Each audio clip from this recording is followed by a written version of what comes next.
Mark Hensley froze mid-step, his boot hovering over a patch of scorched earth that looked like it had been struck by lightning, though the evening sky was clear. In the center of the strange burn marks lay something that shouldn't exist, something that made his stomach tighten. The creature's shallow, wheezing breaths were the only sound in the stillness of the woods. It was like a wolf, but not. Its shimmering fur rippled faintly like sunlight on water, though the moonlight barely touched the forest floor.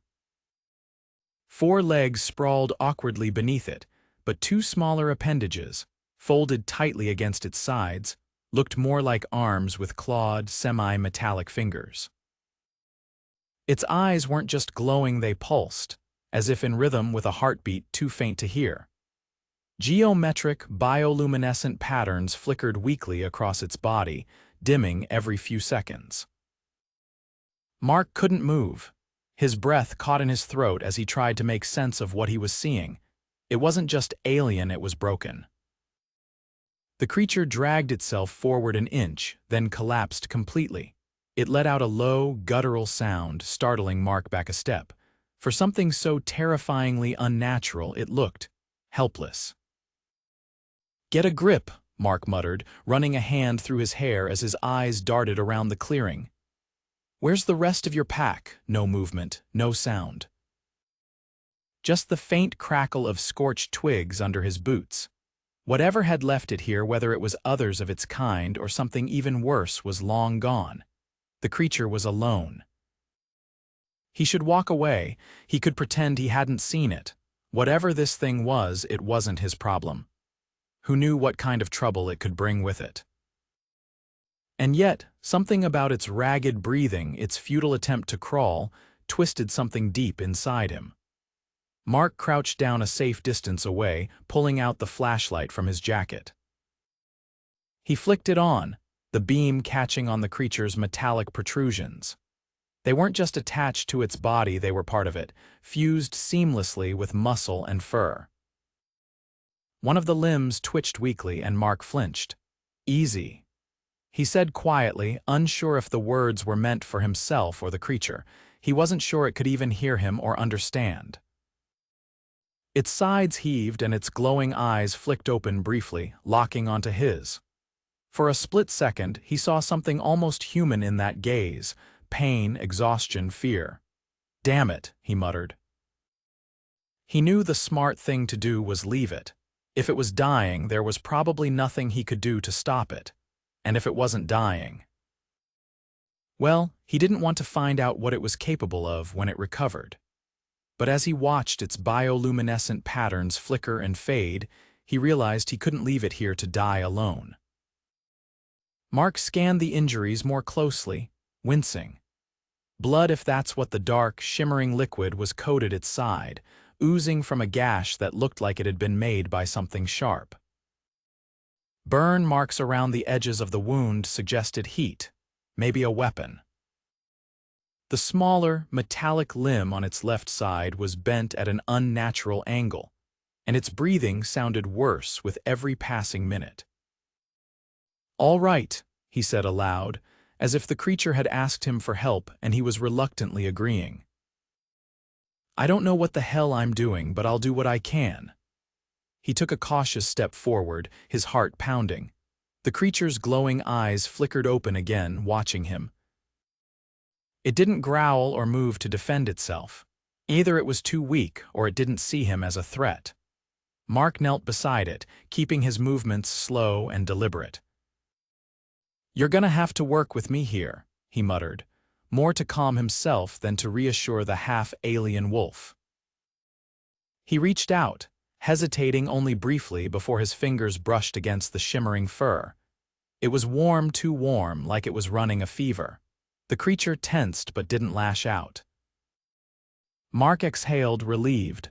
"Okay, first things first. Let's get you out of here." It took everything he had to drag the creature back to his cabin, using an old tarp to slide it across the uneven forest floor. Every time it let out a low, painful whine, Mark found himself muttering reassurances. "Almost there," he said through gritted teeth, even though his arms were shaking from the effort. "You'll be fine. Just hang on." By the time he reached the small clearing where his cabin stood, his shirt was soaked with sweat despite the cool night air. He dragged the wolf thing onto the porch, catching his breath before carefully pulling the tarp closer to the door. His cabin was a far cry from a hospital, but it was all he had. The single-room structure was cluttered but functional, with shelves of tools, a wood stove in the corner, and a cot pushed against the far wall. Living off-grid wasn't always easy, but Mark had learned to make do with what he had. He grabbed a pair of gloves from the shelf, along with his first aid kit. Not sure how much of this applies to. "Whatever you are," he said under his breath, glancing back at the creature. It lay motionless, its glowing patterns barely visible now, but its chest still rose and fell in shallow breaths. Mark knelt beside it again, steeling himself. The gash on its side was the most pressing issue, but he had no idea how to treat a wound on something that was half organic, half machine. Blood seeped around the edges of what looked like a metallic rib, and Mark grimaced. "All right, buddy," he muttered. "This is gonna hurt, but it's better than bleeding out." He worked quickly but carefully, cleaning the wound with what little antiseptic he had. The creature jerked once, a low growl slipping from its throat, but it didn't try to attack him. Mark gritted his teeth, muttering a steady stream of calming nonsense as he worked. That's the worst of it. He sat back after what felt like hours, his hands shaking. The creature's breathing had stabilized at least a little, but it still wasn't out of danger. Mark glanced at the bent metallic limb, frowning. He wasn't sure where to even start with something like that. Whatever tech was in its body was far beyond anything he'd ever seen. He sank down onto the floor, leaning against the wall as exhaustion caught up with him. The creature's glowing eyes flickered open again, locking onto his. It let out a low, almost questioning sound. "Don't look at me like that," Mark muttered. "I just didn't want you to die alone. That doesn't mean I know what I'm doing." The creature blinked slowly, its breathing steadying just a little more. For the first time, Mark thought it might actually make it through the night. Mark's hands moved methodically as he cleaned the remaining grime and blood from the creature's wounds, though his mind churned with 100 questions. Up close, the combination of flesh and metal was even more unsettling.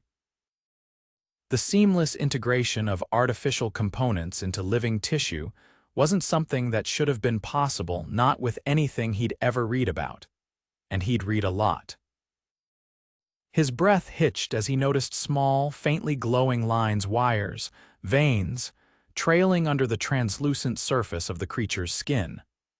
They pulsed gently, mimicking the rhythm of its breathing. He reached for a clean rag, hesitating as the creature's glowing eyes opened to track his movements. Its gaze was sharp, not the dazed, instinct-driven look of an injured animal. It was assessing him. "You're not just a dumb beast, are you?" Mark murmured, setting the rag to the side. His voice was low, calming, the tone he used to coax panicked patients into relaxing back in his paramedic days. The wolf thing blinked slowly, its head shifting slightly, almost imperceptibly, toward him. He could feel its intelligence pressing against him like a physical weight, but it didn't feel threatening. "All right, as long as you don't bite my face off, I'll keep patching you up." He gave a nervous laugh that felt too loud in the quiet cabin. "Fair warning, though I'm a paramedic, not a vet. And definitely not a whatever you are, doctor." Mark grabbed a roll of gauze and began wrapping the gash along its side. His hands shook slightly as he worked around the metallic rib like structure jutting through the wound. Every time he touched the metal, a faint vibration hummed through his fingers, making him shiver. It was like the thing was alive, no, not alive. A part of the creature, yes, but different. "You're some kind of Frankenstein mashup, huh?" he asked, his voice steadying as he fell into the rhythm of treating the wound. The wolf didn't respond, but it didn't growl or pull away either. Its glowing eyes stayed locked on him, and Mark found himself talking just to fill the silence. "I used to work on people, you know. Back in the day." He tied the gauze off with a small knot, sitting back on his heels to inspect his work. "Paramedic, city life, the whole deal. You'd think I'd be used to crazy stuff by now, but you're on a whole different level." Mark leaned closer to inspect the metallic limb. It was bent at a harsh angle, wires sparking faintly where they protruded from the joint. He frowned, reaching for a pair of pliers from his toolbox. He might not understand alien tech, but he understood mechanics well enough to recognize broken parts. "This is gonna suck," he muttered, gripping the limb carefully, "for both of us." The creature tensed as he straightened the joint with a soft click. Mark winced as it let out a low, guttural growl, its claws digging into the wooden floor. Hey, easy," he said quickly, raising his hands in a gesture of peace. "I'm not trying to hurt you." "I swear." The growl subsided after a moment, though the wolf's glowing eyes bore into him with a mix of pain and suspicion. Mark exhaled slowly, nodding. "Yeah, I'd be pissed too." As he worked to stabilize the limb with makeshift splints, he couldn't stop his mind from wandering. The creature's injuries weren't random. The clean slice of the gash on its side, the precision damage to its metallic components, this wasn't the result of an accident or a predator attack. Someone or something had done this to it. But why? And how had it ended up abandoned in the middle of the woods? He shook his head, trying to focus. Questions would have to wait. The immediate priority was keeping the wolf alive. He grabbed a damp cloth to wipe down its face, hesitating as he saw the intricate patterns etched into the metallic plates on its forehead. They weren't just decorative, they looked purposeful, functional. His fingers brushed the edge of one plate, and the wolf let out a soft whine, its eyes closing briefly. "Sorry," Mark said quickly, pulling his hand back. "Didn't mean to wait, does that hurt?" He leaned closer, inspecting the plate. It wasn't damaged, but the edges where it met the creature's skin looked raw, irritated. Huh. Guess even alien tech gets wear and tear. He worked in silence for a while, the occasional sound of the wolf's breathing or the crackle of the wood stove breaking the stillness. The isolation of the cabin, usually a comfort, felt heavier now. If something went wrong, if the wolf turned violent, or if whatever had injured it came back, there was no one to call for help. No backup, just him. The thought made his chest tighten, but he pushed it aside. He dealt with worse, probably. Once he'd done everything he could think of, cleaning the wounds, stabilizing the limb, and bandaging the abrasions, Mark sat back with a weary sigh. The wolf's breathing was steadier now, its glowing patterns faint but no longer flickering. It was a start. "Well," he said, leaning back against the wall, "you're patched up as much as I can manage." "No promises, though. I'm working with duct tape and hope here." The wolf's eyes opened again, fixing on him with an intensity that made him shift uncomfortably. It let out a low, almost inquisitive sound, its head tilting slightly. Mark blinked, caught off guard. "You're welcome, I guess," he said, unsure if he was imagining the gratitude in its gaze. He ran a hand through his hair, glancing out the window. The woods were eerily quiet, the moon casting long shadows across the clearing. He couldn't shake the feeling that they were being watched, but there was no sign of movement outside. "You know," he said, breaking the silence, "I didn't always live out here. Used to be a city guy. Hustle, chaos, all that, but people, they'll break you if you let him." His voice softened, his gaze distant. "Lost a kid on my watch. Not even my fault technically, but try telling that to her parents, or to my own head." The wolf blinked slowly, its ears twitching slightly. Mark laughed bitterly. Sorry, didn't mean to unload on you. Guess I'm not used to having company. He leaned forward, resting his elbows on his knees. But you're not gonna judge me, right? Just don't eat me while I'm sleeping and we'll call it even. The wolf let out a quiet huff, almost like a sigh, and Mark found himself smiling despite the tension in his chest. You know, for an alien death wolf, you're not half bad. He reached for a blanket, draping it carefully over the creature's massive frame. Its eyes tracked him the entire time, but it didn't flinch or growl. Mark sat back again, glancing at the faint bioluminescent glow beneath the blanket. Whatever you are, he said quietly, I hope you're tougher than you look. The wolf began to stir 2 days later, its movements subtle, at first a shift of its uninjured limbs, the faint twitch of an ear. Mark, sitting cross-legged by the wood stove and tinkering with a busted radio, nearly dropped his screwdriver when he noticed its glowing eyes open fully, locking onto him. For a moment, neither of them moved. The air in the cabin felt heavy, like a coiled spring waiting to snap. You're awake, Mark said cautiously, setting the radio and tools aside. He kept his tone low and unthreatening, not entirely sure if the wolf understood language or was simply reading his body cues. It didn't growl or lurch toward him, good signs, but its gaze was sharp, tracking him with a precision that sent a shiver down his spine. All right. Let's see how you're doing, he muttered, kneeling closer. The wolf didn't flinch as he approached, though its ears twitched when he reached out to check the bandages on its side. The gash was healing surprisingly well, too well, actually. The edges of the wound had already begun fusing, and the raw tissue beneath looked less inflamed. Whatever combination of biology and technology made up this creature, it had a hell of a recovery system. As he worked, the wolf made a sound of faint whine, almost questioning. Mark paused, glancing up. It blinked slowly, then shifted its weight slightly, nudging its injured leg toward him. At first he thought it was an accident, but then it did it again, more deliberately this time. You trying to tell me something? Mark asked, his voice tinged with disbelief. The wolf huffed softly, its glowing eyes narrowing as if annoyed by his slowness. Mark hesitated, then followed its gaze down to its injured side. It nudged its leg again, this time letting out a low, guttural noise. Mark frowned, leaning closer. That's when he saw it, a small, metallic device embedded just above the joint where flesh met cybernetics. It was barely noticeable, hidden beneath the scorched fur and a layer of dried blood. The device was blinking faintly, a tiny red light that pulsed at irregular intervals.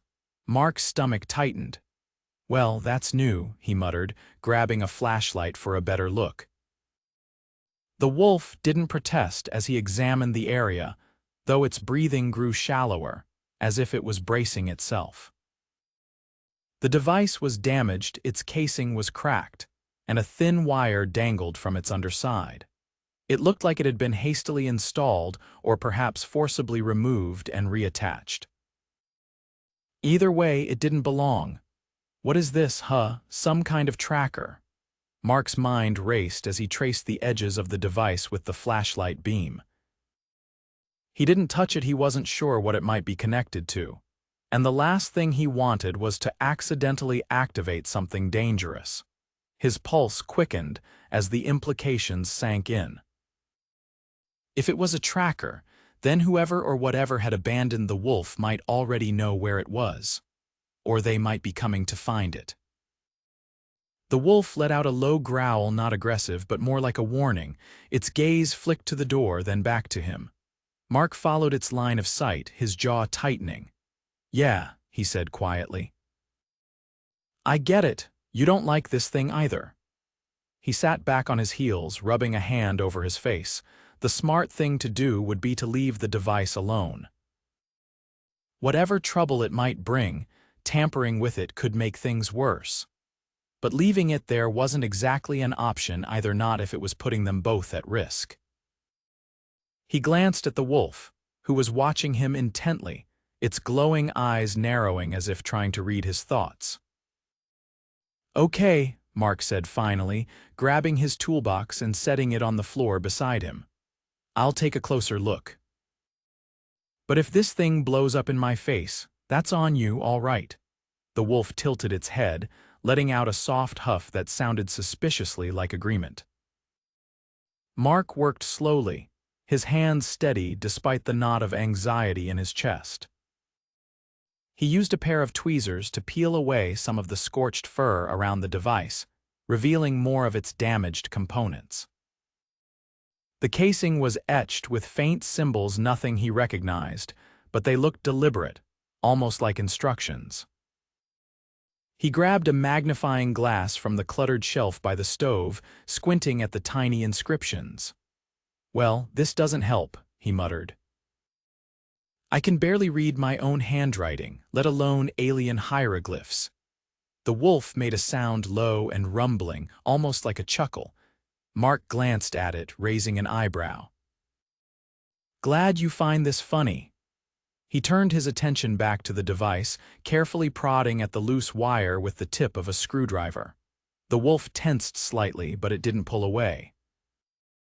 "You're a lot more patient than I'd be if someone was poking around my insides," Mark said absently, focusing on the task at hand. "Then again, you don't exactly have a choice, do you?"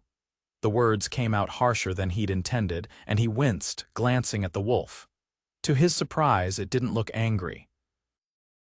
If anything, its expression softened, its glowing eyes meeting his with what almost looked like understanding. "Yeah, well," Mark said, clearing his throat. "You're stuck with me now, so let's make the best of it." The device was more complicated than anything he'd ever worked on, but he managed to clean up some of the damage without causing further harm. He couldn't repair it completely, not without risking activation, but he stabilized the loose wire and reinforced the cracked casing with a small strip of duct tape. It wasn't pretty, but it would hold for now. "There. Good as new," he said, sitting back with a satisfied sigh. "Well, maybe not new, more like slightly less broken." The wolf let out a soft, almost approving noise, and Mark found himself smiling despite the lingering tension in his chest. He reached for the blanket draped over its body, adjusting it to cover the exposed device. "We'll figure this out," he said, more to himself than to the wolf. "One step at a time." The rest of the day passed uneventfully, though Mark couldn't shake the feeling of being watched. He reinforced the cabin's door and windows with whatever he could find: planks of wood, old metal brackets, even a spare sheet of corrugated tin he'd salvaged from a junkyard years ago. It wasn't much, but it was better than nothing. The wolf watched him work from its spot on the floor, its glowing eyes following his every move. Occasionally, it would let out a soft whine or huff, directing his attention to weak spots in the cabin's defenses. Mark found himself following its cues without hesitation, as if they'd been working together for years. By the time night fell, the cabin felt as secure as it was going to get. Mark sank into the chair by the wood stove, staring at the flickering flames. The wolf had settled into a more comfortable position, its breathing steady and even. Its glowing patterns pulsed faintly in the dim light, a hypnotic rhythm that Mark found oddly comforting. "Whatever happens next," he said quietly, his gaze drifting to the cabin door, "we'll face it together." "Deal." The wolf's glowing eyes met his, and for a moment, the tension in the room eased. Mark didn't know what tomorrow would bring, but for the first time in a long time, he didn't feel completely alone. The device activated just before dawn. Mark had been dozing fitfully in the chair by the wood stove, the faint warmth of the fire barely keeping the chill of the night at bay. He woke to a soft, irregular beeping, a sound so out of place in his quiet, isolated world that it jolted him upright. Blinking the sleep from his eyes, he scanned the cabin, his pulse quickening as his gaze locked onto the source of the noise. The wolf's body was glowing brighter now, its bioluminescent patterns pulsing in time with the blinking red light on the device embedded in its side. It lay still but alert, eyes half open and gleaming as though it knew exactly what was happening. "Aw, hell," Mark muttered, crossing the room quickly. He crouched beside the wolf, his hands hovering uncertainly. "What did I do wrong?"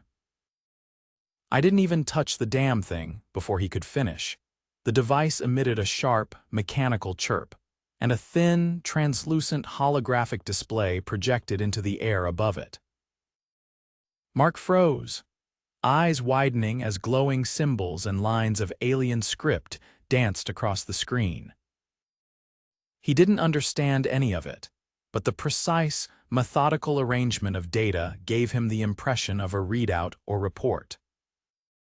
The wolf shifted slightly, emitting a low, guttural sound that could have been a growl or a groan. Mark sat back on his heels, his heart pounding. "This can't be good," he muttered, watching the display flicker and change. As if responding to his voice, the hologram shifted, its symbols rearranging into something that looked less abstract. A diagram of Earth appeared, rotating slowly, with marked points scattered across its surface. One of the points pulsed faintly, its position lining up perfectly with Mark's cabin. "Oh, great," he said, running a hand through his hair. "You brought a map. Fantastic. What else do you have for me?" The wolf let out another sound, not quite a growl this time, more like a grunt of effort. Its gaze flicked toward the hologram, then back to Mark. He frowned, leaning closer to the display. The symbols shifted again, resolving into something that looked like a schematic of the wolf itself. It rotated slowly, showing a detailed view of both its organic and cybernetic components.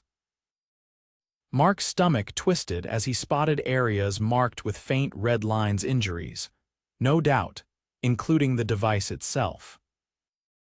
"You were part of something bigger, weren't you?" he asked softly, his eyes scanning the display. Something put you together like this, and then what?" "Left you to die when you got hurt." The wolf didn't respond, but it didn't need to. The tightening of its muscles, the way its glowing patterns flared briefly, said enough. Mark's eyes fell on a section of the schematic marked in bright yellow, pulsing faintly. It appeared to represent the device embedded in the wolf's side. Beneath it, more symbols flashed, alongside what looked like a countdown timer. "Wait," he said, his voice rising slightly. "Is that no. Tell me that's not what I think it is." The timer ticked steadily downward, each second marked by a soft beep. Mark scrambled for his toolkit, his hands moving on instinct. Okay. "I don't know what this thing is counting down to, but I'm guessing it's not party time." "Let's see if I can shut it off." The wolf growled faintly, shifting its weight as if to follow him, but Mark held up a hand. "Stay, you're already busted up enough." "Let me figure this out." He returned with his tools, his fingers already searching for the seam where the device met the wolf's flesh. The hologram shifted again, showing a clearer image of the countdown. Less than 3 minutes left. Mark's chest tightened, but he forced himself to stay calm, his hands working quickly but carefully. "All right, buddy. You've got some high-tech alarm clock in here, and I'm gonna do my best not to make it worse. Just don't bite me if I pull the wrong wire, okay?" The wolf watched him intently, its glowing eyes narrowing as if it understood the stakes. Mark's hands moved almost on autopilot now, guided by years of experience as a paramedic and mechanic. He traced the device's wiring with a pair of needle nose pliers, his mind racing as he tried to make sense of its design. The countdown ticked past 2 minutes, then 1.5.